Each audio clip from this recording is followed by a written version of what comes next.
Hi everyone, I just wanted to take a quick minute of your time to walk through the presentation rubric that I just finished tweaking, and so you would have some idea of what the expectations are for the presentations as they start out next week.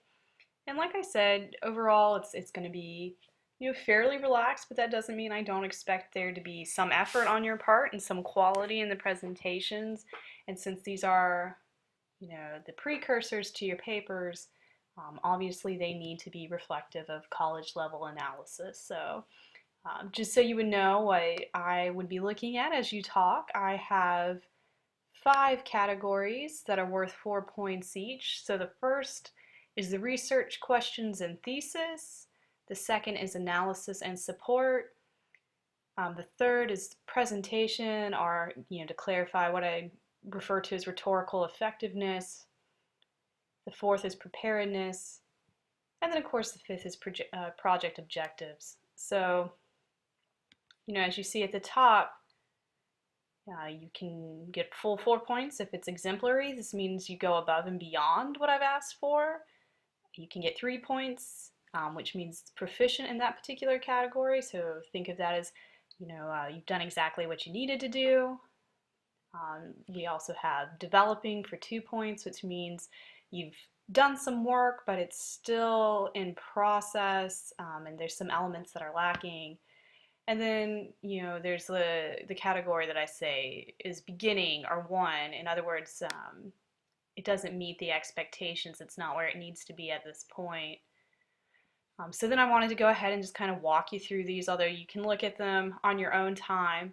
In terms of research questions and thesis, which I talked about last class, obviously when you present, you always need to have some guiding principles to what you're talking about. And a number of you have either met with me or chatted with me via email so that we could tighten up the scope and subject. Whenever you interpret, you're always arguing something. So an exemplary project will pose clear, focused research questions. This sets the stage for the further information you're going to give us, and it offers a strong thesis statement that guides your interpretation. A proficient presentation will pose research questions. They may or may not need some tweaking in the future. Your thesis could potentially be improved.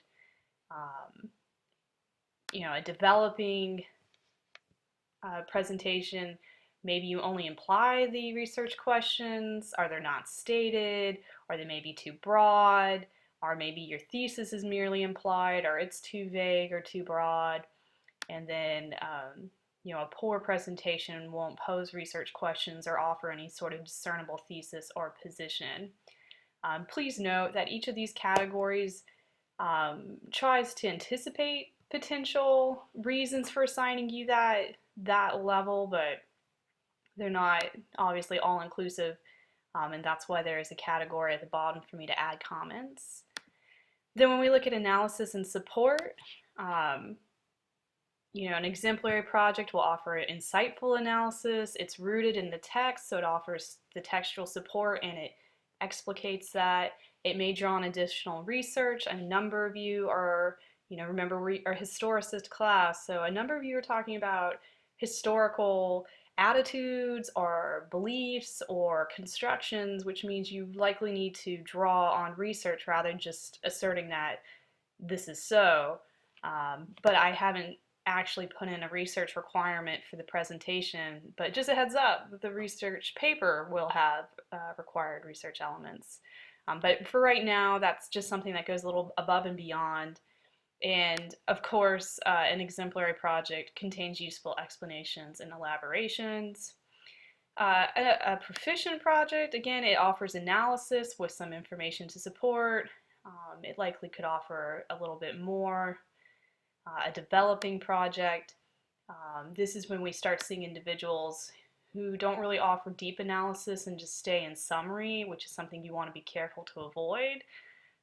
Or it might lack support, or it might show a misunderstanding of information. There's a few of you that when I talk to you, I really encouraged you not to make assumptions about the early modern era, that you really need to consult resources to be sure that you're not misrepresenting it. And then of course a beginning or a poor presentation won't contain any analysis or support, or it will show significant gaps in your understanding of the topic you selected. Then for the presentation category, or what I deemed rhetorical effectiveness, a very good presentation will be engaging, it'll be effective. You may or may not include traditional presentation materials. We talked about PowerPoint and handouts, etc. Or you may use some original or creative practices. A few of you have talked to me about some non-traditional presentation means. And also it's well organized, and that's something I really want you to consider, that it has to be easy for us to follow your argument in the brief time you have. Um, your average presentation will be generally engaging and organized, and it suits its purpose, so that's fine. Um, one that's a little lesser quality, it may be somewhat effective, it may be non-engaging, or it may need some tweaking on its organization. And then of course a beginning or a kind of poor presentation won't consider any of the rhetorical practices, audience, ways of being engaging or informative or keeping the audience interest, things like that, or it lacks organization to at least help us understand what you're trying to say. I'm also giving you points for preparedness because, again, this is a condensed course time and we have a lot of students going each day, which means the presentations need to be rehearsed and be able to flow well. So you'll get points if you're well prepared and the presentation runs smoothly, or if you're fairly prepared. You'll lose points if the presentation seems rough and unprepared. And of course, if it seems like you just simply weren't ready to present at all, then you won't get full points there, obviously. And then finally, the project objectives, which are outlined in the guidelines. On the other handout, you'll get full points if you exceed expectations. You will get points if you simply meet the expectations. You may meet only a few of the expectations, or you may meet none of them. And then as you present, I'll try to put in a few additional comments at the bottom.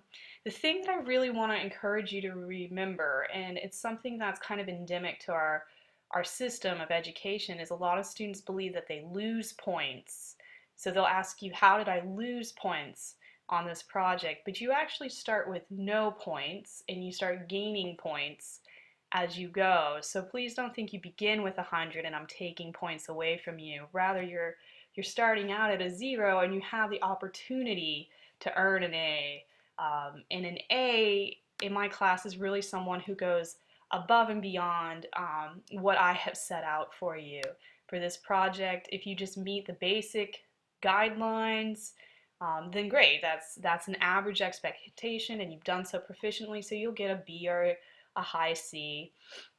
If it seems that you just are in the initial phases of creating this presentation, or it's rough, or it's just got some issues that need addressing, then that's when you get a C to a low C. And then of course your D's and F's are when effort is lacking, and I think you would know if you haven't put forth effort. So don't panic. This really is a presentation to friends, and I think you will find that this is easy enough to achieve. It's not a long presentation. Just go in knowing what is it that you're studying. Let us know what you're studying. Have a clear position or thesis statement, just like you would in any paper, and then support it with evidence from the text, and try to think of how to keep us engaged. And a speaker can keep an audience engaged even without visual material. It just means you can't kind of plod through it. But really, I'm just looking for nice, smooth presentations with helpful interpretations and information. And hopefully this helps you know what I'm looking for as you go through. All right. I wish you the best of luck as you prepare, and you may find this rubric on our website, and it's under assignments. When you go to presentation guidelines, you'll see the presentation rubric. And I wish you a happy weekend beyond that. Bye.